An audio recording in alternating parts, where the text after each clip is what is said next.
빨리 쓰셔야죠. 지금부터라도. 첫 번째는 분석의 과정이 필요해요. 왜 홍대가 학생을 뽑아야 되는지.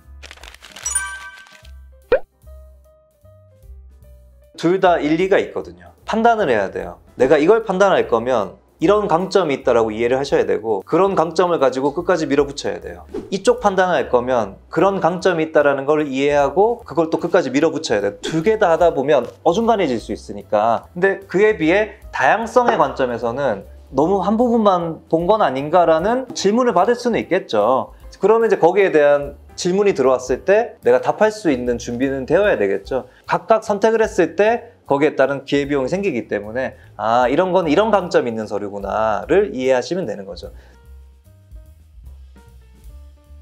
고3의 경우에도 아직까지 세특이 남아있잖아요. 그럼 세특을 활용하셔야 돼요. 그러니까 세특이 좀 더 자유롭단 말이에요. 산업 디자인과 관련된 활동들을 적극적으로 아직 남은 기간 동안 공략을 하셔야 되고, 그리고 우리는 정시로 갈 수 있는 것에 대한 플랜 B도 반드시 있어야 되기 때문에 2학기까지 꼼꼼하게 세특을, 만약에 산디과를 원한다면 세특으로 만들기가 어렵지 않아요. 그래서 최대한 만들어 놓으시는 게 훨씬 더 이득이다, 그렇게 보시고요.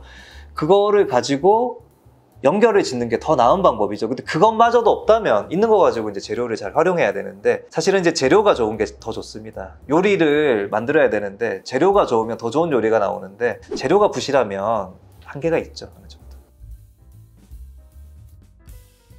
책을 읽지 않아도 써도 돼요. 왜냐면 검증할 수 있는 방법은 아니니까. 근데 이건 좋은 방법은 아니거든요. 왜냐면 이 서류로 사람을 속일 수 있겠죠. 평가자도 완벽하지 않으니까.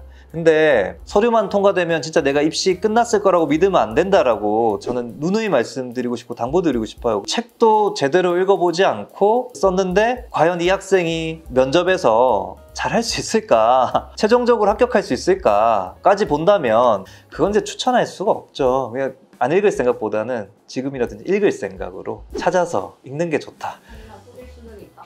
서류에서는. 서류 평가가 그렇게 완벽하게 학생의 모든 것들을 다 보고 평가할 수 있는 상태는 아니니까.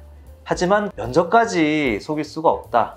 그래서 이제 최종 합격을 위해서라도 자기 컨텐츠를 만들어라. 보통은 없어요. 왜냐면 내가 어떤 행위를 했어. 그 사실관계가 있을 거 아니에요. 나는 무엇을 했고 어떤 작품을 만들었다. 팩트죠. 묘사돼야 되겠죠. 안 그러면 뭘 했는지 모르니까 들어가야 되고, 그 다음에 이제 사실만 막 열거한다고 해서 미술활동 보고서는 아니죠. 이 사실을 통해서 내가 무엇을 느꼈는가까지 가는 게 이제 목적인데, 이거를 비율로 나눌 필요는 없어요. 왜냐면 내가 그 상황에서 이걸 했고 자체에도 의도가 담겨져 있을 수 있기 때문에 어떤 글은 묘사가 70~80% 들어가도 괜찮은 글이 될 수 있어요. 반대로 어떤 글은 묘사는 아주 축약하고 느낀 점을 거의 90% 가까이 써야 되는 글도 있어요. 그래서 이거를 정해놓기보다는 본인이 했던 것들을 다시 복기해서 그 의미들을 다시 한번 생각해보고 말하듯이 터뜨려내야 되거든요. 말을 할 수 있을 때 글이 가장 좋은 글이 나오니까 그 글을 가지고 점검의 과정에서 이거는 조금은 편중되어 있는 것 같아. 그런 것들을 찾아내서 더 나은 비율을 찾는 과정이 필요하죠.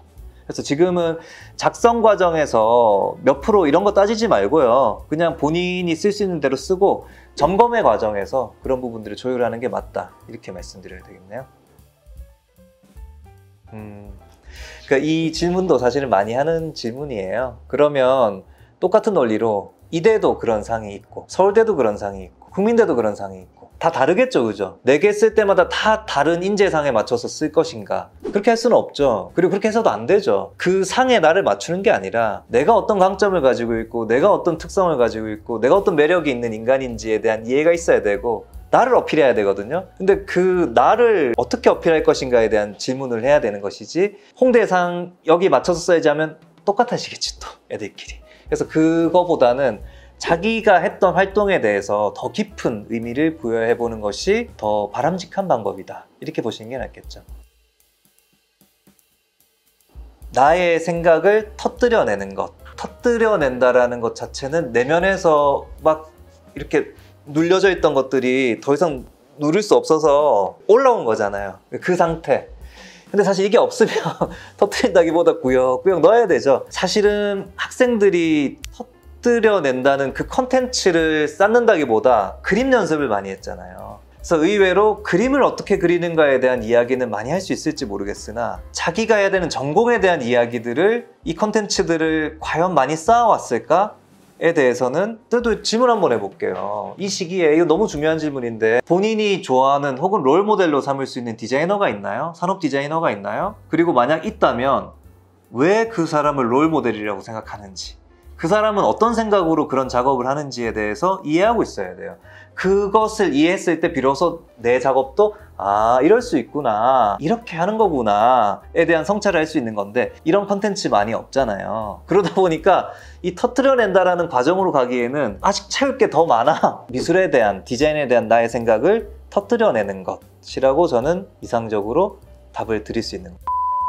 홍대를 지원하고자 하는 학생들이 가장 궁금해하는 게 아마도 미술활동 보고서일 테고, 마음속 깊이 불안해했거나 아니면 매우 궁금해했던 질문이었을 거라 생각을 해요. 그래서 어느 정도 도움이 됐을 거라고 생각하고, 궁금한 부분도 많이 있을 거고요. 댓글로 달아주시면 제가 한번 읽어보고 도움이 되겠다 싶은 질문들은 또 답을 드리는 걸로 하고, 그래서 이 내용대로 하시면 홍익대 당연히 무조건 갈 수 있도록 앞으로도 도움을 드리겠습니다.